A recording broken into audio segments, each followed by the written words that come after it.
The scalar product, also known as the dot product, is a mathematical operation that applies to two vectors in three-dimensional space.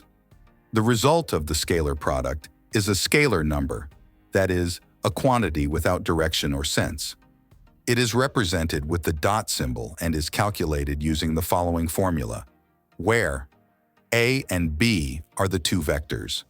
A and B between bars are the magnitudes or modules of vectors, A and B respectively. Theta is the angle between vectors A and B.